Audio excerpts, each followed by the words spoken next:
pour la baie des Chaleurs, on est desservi depuis un moment. Vous n'êtes pas sans savoir que le collectif Accès Sage-Femme travaille fort pour qu'on ait accès à un lieu de naissance alternatif, pour qu'il y ait vraiment les trois choix là, de lieux de naissance comme ailleurs au Québec. Puis sinon, on a aussi dans le réseau là, de la Gaspésie une sage-femme qui a commencé à pratiquer à Gaspé depuis quelques mois. Donc là, il y a même récemment des suivis qui ont commencé là-bas, puis ils prévoient l'embauche là, de d'autres sages-femmes pour compléter le service. Donc, ça fait qu'on va avoir deux pôles actifs là, de services sage-femme. Par contre, c'est sûr qu'il y a d'autres portions de la Gaspésie, tout le côté nord, qui est pas encore desservi, puis qui, lui, doit, dans le fond, les familles, les usagères de ce côté-là doivent venir soit dans la baie des Chaleurs, soit à Gaspé, et parcourir des distances pour avoir accès au service. Donc, c'est pour ça que le lieu de naissance pourrait aider à pallier en attendant que le service soit accessible là-bas pour que les suivis soient plus accessibles là, pour l'ensemble de la population de la Gaspésie. On a eu un rassemblement qui a eu lieu ce dimanche. Puis c'était un rassemblement qui avait lieu dans différentes villes au Québec. Il y avait un rassemblement à Québec, à Montréal, à Sherbrooke, à Gaspé, puis à Carleton-sur-Mer. Puis en fait, c'était pour que la population fasse entendre sa voix par rapport au projet de loi 15.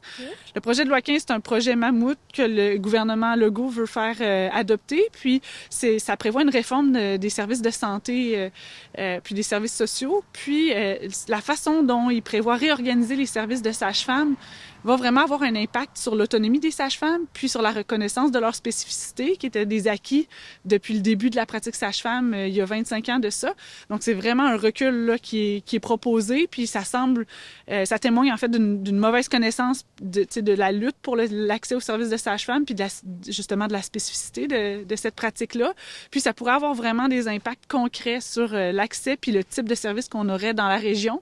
Donc, c'est pour ça que nous, on trouvait ça important de se mobiliser pour faire entendre là, les impacts que ça pourrait avoir, puis notre opinion par rapport à ce projet de loi-là. Okay. Je rappelle que les sages-femmes, ils ont proposé beaucoup d'amendements, mais il n'y a aucun amendement qui a été retenu. Donc, pour l'instant, le projet ne permet pas là, de préserver les acquis.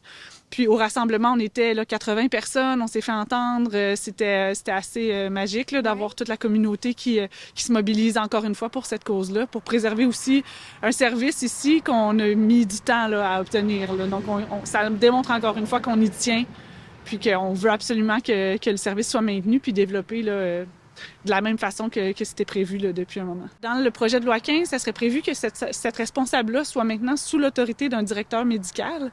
Donc ça ferait qu'au lieu d'avoir un rôle de coordination, là, on passe à un rôle hiérarchique, puis à l'intérieur du système qui est prévu finalement pour les médecins, puis qui est centré sur les services en hôpital, ce qui n'est pas le cas de la pratique sage-femme.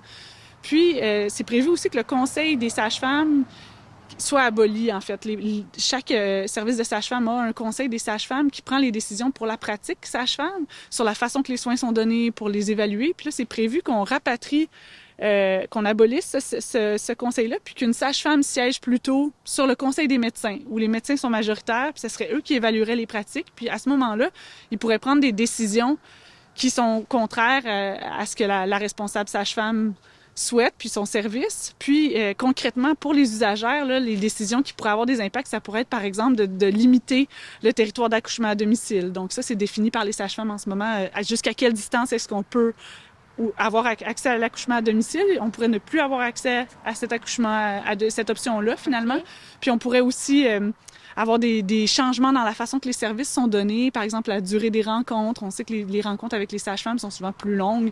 Ça dure souvent 1 heure, un rendez-vous. On sait que des suivis médicaux traditionnels à l'hôpital durent une vingtaine de minutes. Puis toute la pratique sage-femme est basée sur le choix éclairé des familles puis des usagères. Donc, on explique c'est quoi les tests qu'on passe.